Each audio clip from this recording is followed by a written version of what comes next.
నిజంగా మనం దేవుని పిల్లలమైతే మన దురాశలను, మన ఆలోచనలను, మన సొంత బుద్ధిని సిలువ వేసేస్తామండి. గలతీ పత్రికలో ఉంటుంది చూడండి 5:24.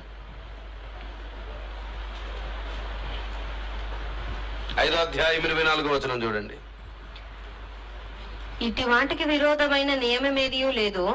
క్రీస్తు యేసు సంబంధులు శరీరమును దాని ఇచ్చలతోనూ దురాశలతోనూ సిలువ వేసి ఉన్నారు. ఏం చేశారంట?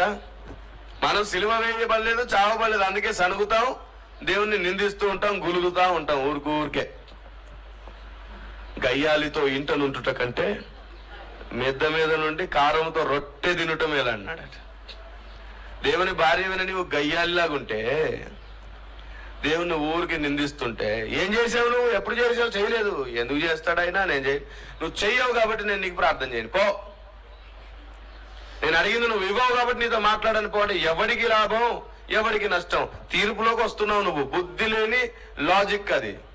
నేను చాలా సార్లు చెప్పాను, దేవుడు మనం అడిగింది ఇచ్చినా ఇవ్వకపోయినా ఆయన పాదాల దగ్గర పడుండుటయే భక్తి. ఆయన హృదయాన్ని హత్తుకొనుటయే భక్తి. ఆయన చిత్తం చేయుటయే భక్తి. ఆయన ఇచ్చాను, ఆయన తీసుకొని పోయినన్నటువంటి యోబును మనం అనుసరించాలి.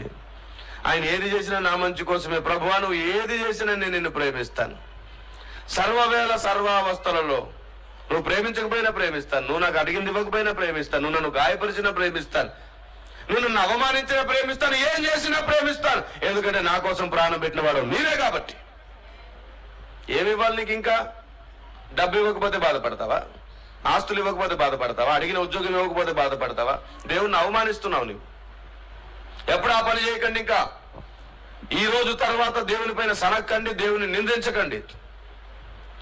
ఎప్పుడు ప్రతి దానికి కృతజ్ఞతాస్తుతులు అర్పిస్తూ ఆయనతో ఉండండి. ఆయన తగిన సమయంలో మిమ్మల్ని హెచ్చిస్తాడు, తగిన సమయంలో నిలబెడతాడు.